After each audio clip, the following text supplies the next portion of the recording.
Assalamualaikum warahmatullahi wabarakatuh. Nah, Bapak Ibu semuanya, sekarang saya akan memberikan tutorial terkait dengan penggunaan menu MassFT pada aplikasi CMS atau pada website CMS Berry. Nah, sebelumnya perlu kita ketahui kalau selama ini kalau saya ingin transfer, saya sering menggunakan Collective FT. Nah, Collective FT ini gunanya kalau kita akan transfer ke beberapa rekening dengan maksimal 10 baris dalam satu kali transaksi. Contohnya ini. Selama ini saya menggunakan ini untuk transfer. Nah, ternyata untuk yang banyak rekening ada menu yang cukup membantu menurut saya, yaitu menu MassFT.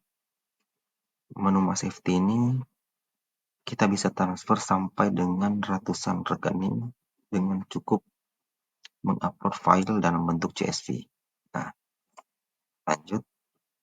Jadi di sini ada menu MassFT, kita klik upload. Nah, klik upload. Nah, di sini ada template file. Ini bisa diklik. Nah, ini template filenya seperti ini. Nah, kita klik enable editing. Ini kalau mau menambah baris seperti ini. Selanjutnya, nah ini kalau contoh file yang sudah terisi. Nanti ini. Nah, ini template contoh pengisiannya. Bisa lihat. Nah, kita tutup dulu. Nah, di sini ada panduannya. Nah, kita bisa lihat panduannya seperti ini. Kolom A itu seperti apa. Nah, ini bisa baca sendiri. Barangkali saya langsung praktek saja. Saya ambil contoh satu file. Saya ambil dulu satu file yang saya sudah buat. Nah, ini. Saya ambil contoh satu saja. Coba. Ini saya coba ambil contoh satu ini. Ini saya punya file yang saya sudah buat. Nah, karena ini sudah pernah dibuat, jadi caranya, nah ini barisnya dia menjumlah baris ini rupiahnya dia menjumlah ini. Jadi sesuai keperluan kita bisa menambah baris, kita bisa mengurangi baris.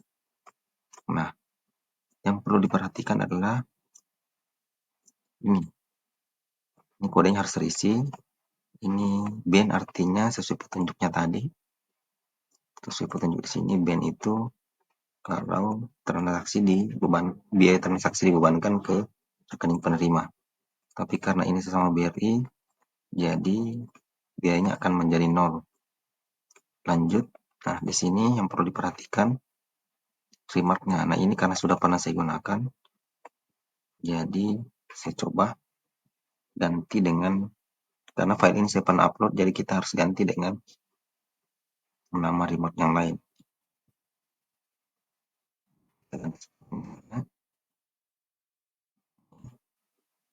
Juga karena sudah pernah jadi CSV yang sudah diupload sebelumnya dan berhasil, dia akan membaca referensi number yang sudah terupload. Jadi jangan gunakan referensi number yang sama untuk file yang lain. Jadi cukup memberikan kode unik saja.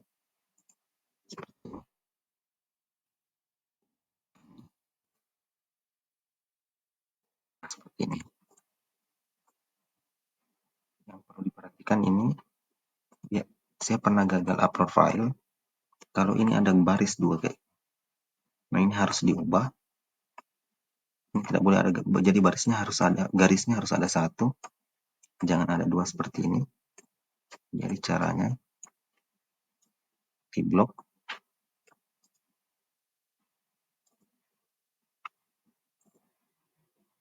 Nah, terus seperti ini. Ya, selanjutnya sudah aman, tidak ada garis-garis lagi. Perhatikan kembali rumusnya. rupiahnya oke, terus klik convert. Convertnya kita simpan saja di sini.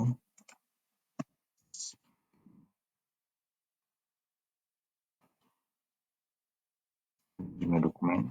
Oke. Oke. Kita lanjut. Kita masuk ke sini, terus masih lagi. Kita kasih giring 2.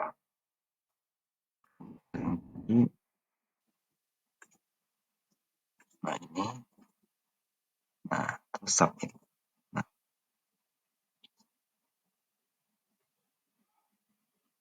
kalau berhasil dia adakan keterangan begini, kalau filenya berhasil. Artinya file yang diupload jenis filenya betul. Untuk mengeceknya, kita lihat di query. Nah ini. Nah, statusnya sekarang posisinya seperti ini. Mungkin karena ini sudah tengah malam, jadi statusnya mungkin agak lama. Kita refresh dulu. Sekali lagi. Nah, ini. Kita harus menunggu sampai statusnya seperti ini. Mungkin karena ini agak lama, jadi kita ambil file yang saya sudah upload sebelumnya. Jadi pastikan statusnya berubah seperti ini. Kalau tidak berubah, berarti ada yang gagal. Kita harus ada format yang salah. Seperti tadi ada garis 2 atau ada kode referensi yang sudah pernah terpakai sebelumnya. Nah, kalau berhasil statusnya akan seperti ini. Nah, kita bisa klik di sini detail. Nah, di sini file yang kita upload itu dia akan membaca kalau dia namanya sama seperti ini. Kalau namanya sama, dia akan langsung menjadi hitam. Kalau dia nama yang diupload seperti ini, saya ambil contoh ini. Ambil contoh, nah ini Arifudin. Yang saya input Arifudin SPD. Nah, di nama rekening yang bersangkutan ternyata Arifudin Makroning. Jadi ini tidak masalah. Ini hanya sebagai pembanding untuk kita lebih hati-hati, tapi dia tidak menjadi gagal. Dia tidak akan gagal, dia hanya sebagai warning saja. Jangan sampai nama di sini berbeda dengan nama yang di sini.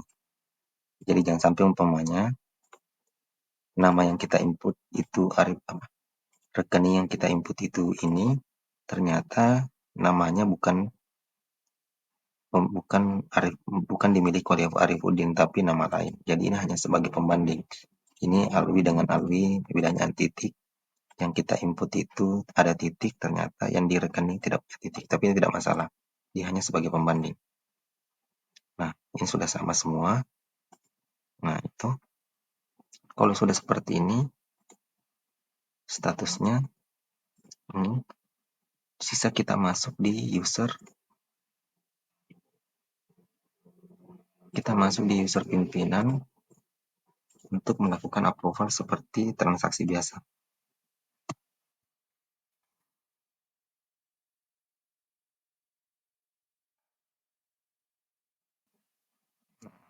Di sini kita melakukan verifikasi. Nah, di sini. Nah, yang tadi sudah berubah ini. Ini sudah berubah ini. Jadi sisa kita klik, masukkan pin statis, terus masukkan lagi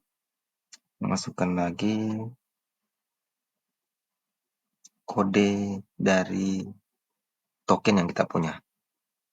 Selanjutnya, langkah selanjutnya setelah melakukan verifikasi, diverifikasi lagi, dan akan berhasil. Terus untuk cetaknya nanti, tapi untuk yang seperti ini saya ambil contoh, dia hasil cetakannya tidak seperti kolektif FT. Hasil cetakannya ini dia satu orang satu transaksi. Saya ambil contoh kayak ini.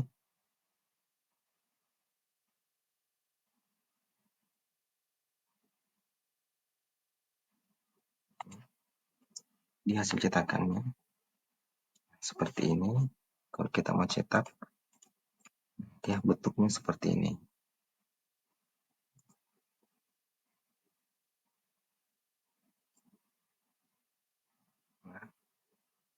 Di sini